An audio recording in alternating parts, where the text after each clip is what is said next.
I should have known it was a bad idea the moment I handed him the keys. It was one of those stupid decisions we make when we're trying to be good friends but end up making everything worse. I had just bought the car a 2018 Mustang GT, cherry red, and I loved it more than anything in my life. Yeah, it was a bit of a stretch for someone like me, but I worked hard for it. And I had every intention of keeping it pristine. But then there was Jake. Jake was my best friend, and we'd been through everything together. From late-night study sessions in high school to road trips that went wrong in the best ways possible, I trusted him more than anyone else.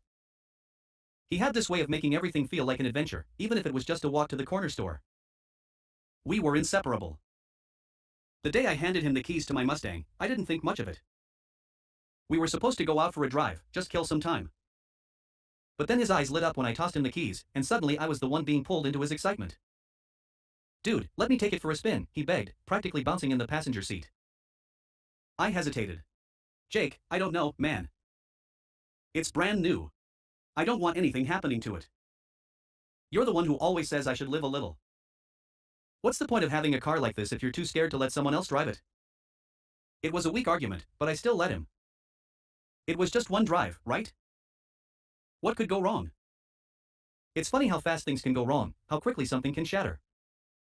The crash wasn't my fault, but I felt like it was. I remember the sound, metal crunching, tires screeching, the smell of burnt rubber and gasoline filling the air. Jake had taken it a little too far, pushing the Mustang into speeds I couldn't have imagined, weaving through traffic like he was some kind of professional racer. When he called me, his voice was shaky, but I could tell he was trying to cover up the panic. Sam, I messed up. The car's totaled." I felt the blood drain from my face. "What do you mean, totaled?" I asked, trying to keep my voice steady. "Sam, I crashed it. I'm okay, but the car. Man, it's not gonna drive again." I didn't know what to say at first. I was stunned. Speechless. He was fine, but the car, the one thing I had worked so hard for, was ruined. He said it so casually, like it didn't matter. But to me, it mattered more than anything. I showed up at the scene 30 minutes later. The Mustang was barely recognizable.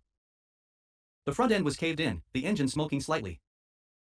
Jake was standing a few feet away from it, his hands shoved deep in his pockets, his usual carefree expression nowhere to be found. "I'm sorry, man," he said, his voice quieter than usual. But the words didn't land. They didn't fix anything. I wanted to shout at him, ask him how the hell he could be so careless, but instead, I stood there frozen, watching the car I love sit in pieces. Over the next few days, things got worse, not better. We didn't talk about the accident directly, but I could feel the gap between us growing. Every time Jake came around, he looked at me like I was some kind of ticking time bomb, waiting for me to explode. But I didn't. I didn't have to. The silence was enough. I couldn't get the image of the car out of my head. Every time I closed my eyes, I saw the crumpled body of my Mustang. It wasn't just the car, though. It was everything. It was the way Jake never seemed to take anything seriously anymore, the way he'd act like nothing mattered, not even the damage he caused. And it wasn't just the car. I started seeing things I hadn't noticed before. The way he never showed up when I needed him, the way he made everything about him, like the world was supposed to revolve around his mood swings. I started to realize that I wasn't getting anything out of our friendship anymore. Not really. That's when I said it. "Jake, I can't do this anymore. I don't think we're friends anymore." He blinked at me, stunned. "What do you mean?" "I mean, I don't think we're good for each other anymore. Not after everything." I couldn't even bring myself to say the car. It didn't matter. It wasn't just that. It was everything. The way I'd been bending over backward for him, letting him screw things up time and time again, while I just kept pretending like it didn't hurt. "You're gonna let a car come between us?" Jake's voice cracked slightly, and I saw the hurt flash in his eyes.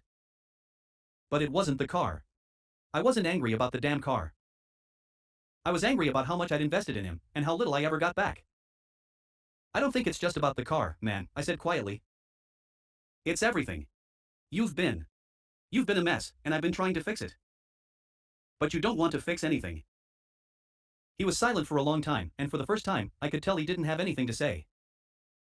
He just stood there, looking at me like I was someone he didn't recognize. "I'm sorry," he whispered, "but it wasn't enough. Not anymore." A week later, I got a message from him. It wasn't a long message, just a short text that said, "I miss you, man. I really do. But I get it. Maybe we need some time apart." I didn't reply. I didn't know what to say. The Mustang was gone, and with it, so was something else. Maybe it was our friendship. Maybe it was the realization that sometimes things just fade out. Like cars that get totaled. Like friends who stop being friends. Like promises that never get kept. I never saw Jake again after that.